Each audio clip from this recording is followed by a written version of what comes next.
لبيك اللهم لبيك لبيك لا شريك لك لبيك إن الحمد والنعمة لك والملك لا شريك لك.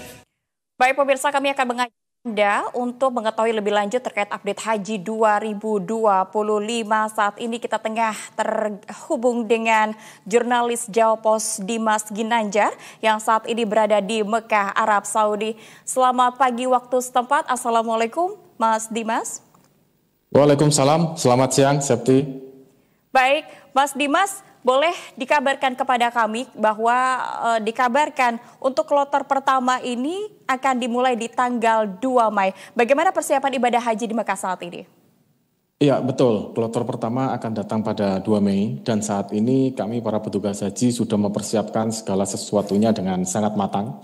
Untuk informasi Septi, semalam kami sudah dilepas oleh Menteri Agama dari Mekah. Lalu kita sudah berada di daerah kerja masing-masing. Saat ini ada 2 daerah kerja yang sudah dipersiapkan, yaitu daerah kerja Madinah dan juga daerah kerja di bandara.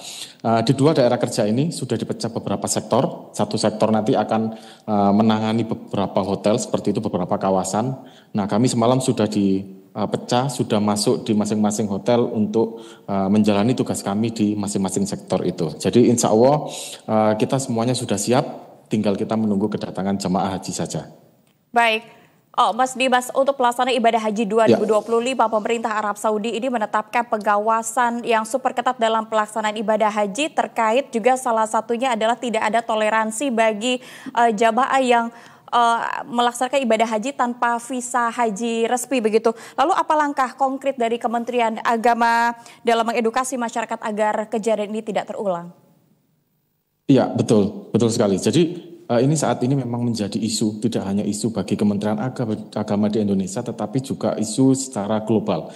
Karena kita tahu tahun lalu ada kejadian yang tidak mengenakan, yaitu membludaknya jemaah haji di sini. Sehingga ada 1.200 jemaah haji yang meninggal, lalu ada sekitar 300.000 orang yang harus dievakuasi oleh pemerintah Arab Saudi karena saking membludaknya jemaah haji waktu itu. Nah, setelah dicek ternyata yang wafat ataupun juga yang dievakuasi ternyata lebih dari setengahnya adalah jemaah haji yang datang ke sini itu tidak menggunakan visa haji. Jadi mereka hanya menggunakan visa bekerja atau visa umroh atau visa kunjungan saja. Nah, ini yang saat ini sudah benar-benar diperketat. Kemarin saja itu pintu masuk di Mekah itu sangat ketat sekali. Tim dari petugas haji butuh waktu sampai 2 jam di pos check-in baru bisa masuk. Di situ dicek oleh askar visanya apakah semuanya menggunakan visa haji ataukah tidak. Jika tidak memiliki visa haji maka bisa dipastikan langsung dikeluarkan dari Mekah. Nah, kemarin juga Pak Menteri Nasaruddin Umar juga kembali mengingatkan bahwasanya agar jemaah atau warga Indonesia misalkan tidak tergiur oleh janji-janji travel misalkan atau mencoba nekat untuk berangkat haji sendirian tanpa ada visa yang resmi. Karena sudah bisa dipastikan tidak akan bisa masuk ke sini. Bahkan kalau nanti ketahuan itu akan ada banyak hukumannya termasuk dilarang masuk ke Arab Saudi selama 5 tahun. Seperti itu gambarannya Septi. Baik, lalu seperti apa pelaksanaan pengawasannya terhadap agen perjalanan atau oknum yang mungkin menawarkan jalur haji tidak resmi dilakukan oleh Kemenak?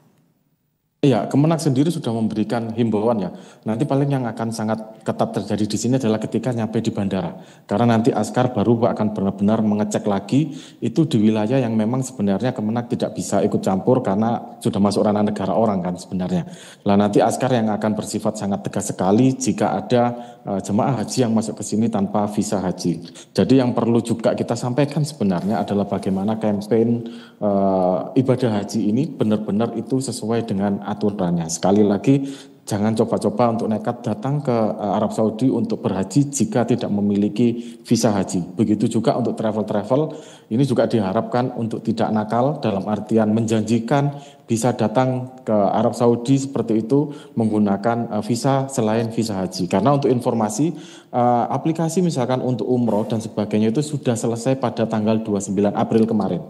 Jadi sejak kemarin itu sudah tidak ada lagi bisa mengajukan visa terkait umroh, visa visa kunjungan atau apapun bentuknya ke Arab Saudi. Sehingga kalau misalkan nanti ada travel misalkan yang menjanjikan untuk bisa masuk ke Arab Saudi dengan visa ini itu bisa dikatakan, bisa dipastikan bohong.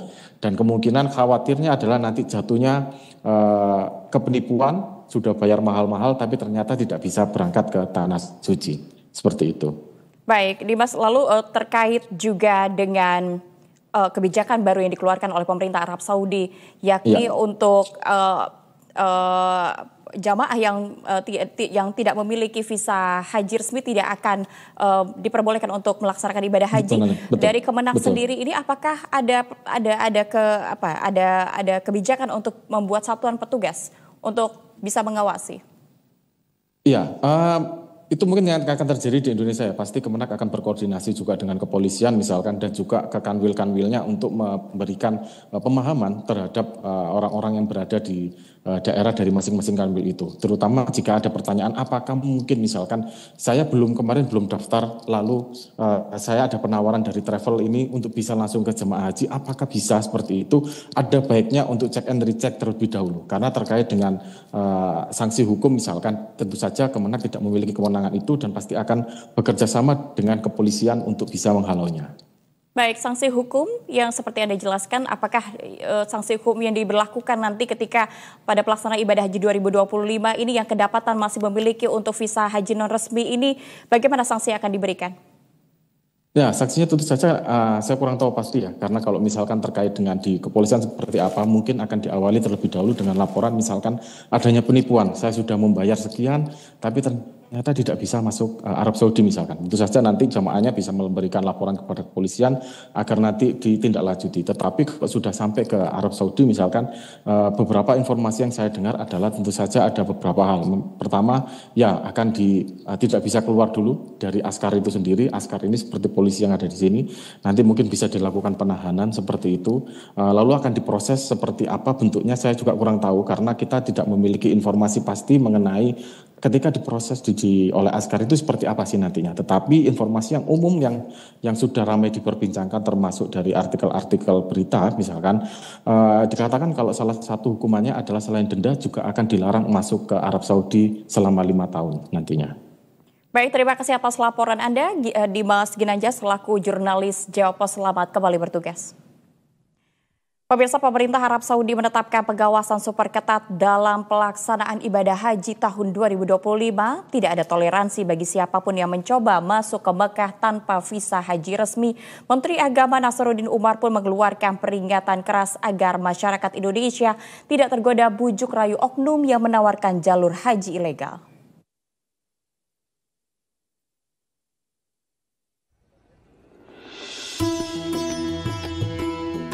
Bertempat di depan makom Ibrahim, tempat yang diyakini sebagai salah satu lokasi mustajabah untuk berdoa, Menak Nasaruddin mengingatkan bahwa petugas haji memiliki amanah mulia. Ia meminta agar semangat beribadah tidak mengalahkan tugas utama, yakni melayani tamu-tamu Allah. Nasaruddin menegaskan bahwa tugas sebagai petugas haji adalah bentuk ibadah sosial yang tinggi nilainya. Istiqomah dan tanggung jawab dalam bekerja adalah bagian dari bentuk pengabdian yang sejati. Tidak hanya memberikan arahan, Menak Nasaruddin juga memanjatkan doa khusus bagi para petugas. Dengan suara bergetar, ia menyampaikan harapan agar seluruh tugas berat yang diemban bisa dijalankan dengan ringan berkat pertolongan Allah. Dalam doanya, Menak menyebut para petugas sebagai pejuang yang membawa nama baik bangsa. Ia mengingatkan bahwa suksesnya pelayanan haji adalah sukses bersama. Datang kita di sini ini, lillahi ta'ala. Kita akan membantu tamu-tamunya Allah Subhanahu wa Ta'ala. Semakin bagus kita memberikan pelayanan kepada tamu Allah, insya Allah Tuhan juga akan memberikan apresiasi terhadap kita ya. Maka itu kita perbaiki niatnya. Jangan ada niat-niat yang baik. Tuluslah mendampingi mereka. Orang yang ikhlas itu tidak pernah marah. Anggaplah yang menjengkelkan itu wajah Allah juga kan.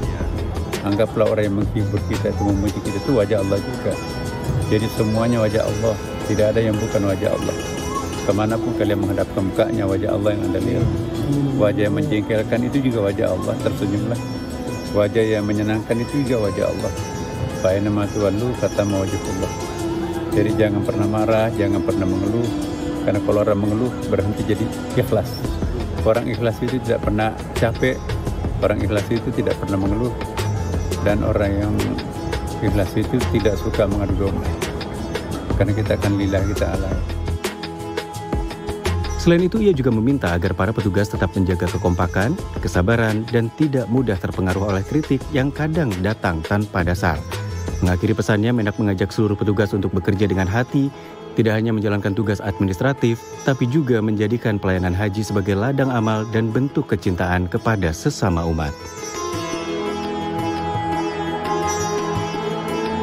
Pemirsa, dari jantung Masjidil Haram Mekah, Menteri Agama Nasaruddin Umar menyampaikan pesan penting kepada para petugas haji Indonesia dalam suasana yang penuh kekhidmatan. Menak memberikan arahan langsung di depan Makom Ibrahim, tempat yang dipercaya sebagai lokasi doa paling mustajab.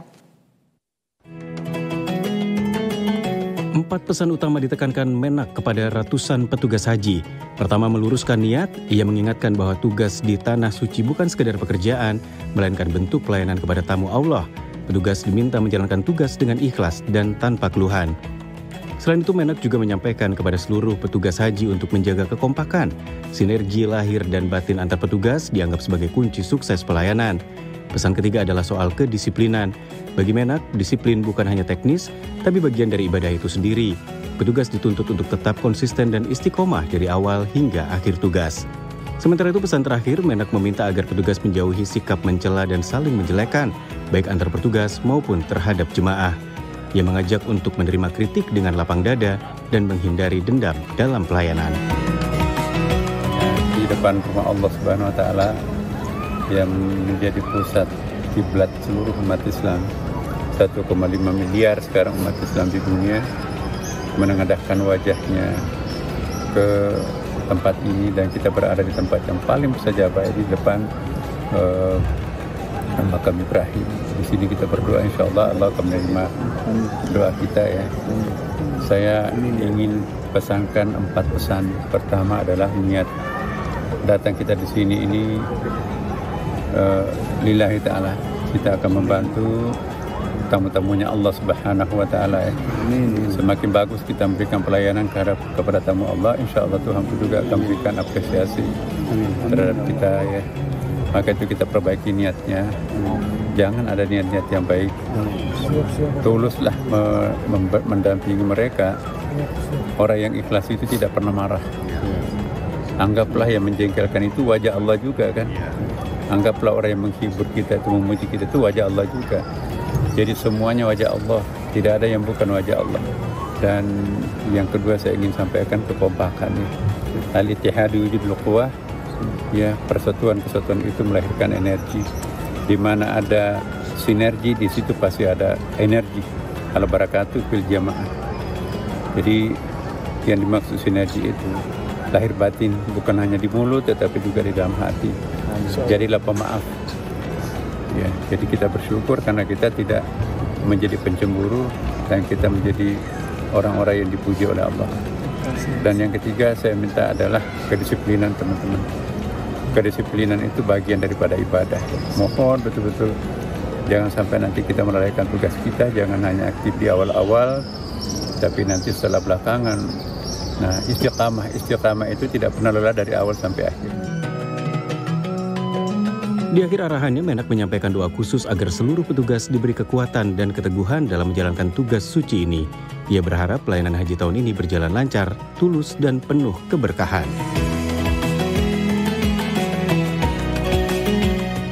Sebanyak 20 calon jemaah haji asal kota Tangerang, Banten berangkat ke Tanah Suci karena belum melunasi biaya perjalanan ibadah haji. Rencananya calon jemaah haji asal kota Tangerang akan masuk ke asrama haji Bulai 1 Bay dan dibagi menjadi 7 kelompok terbang.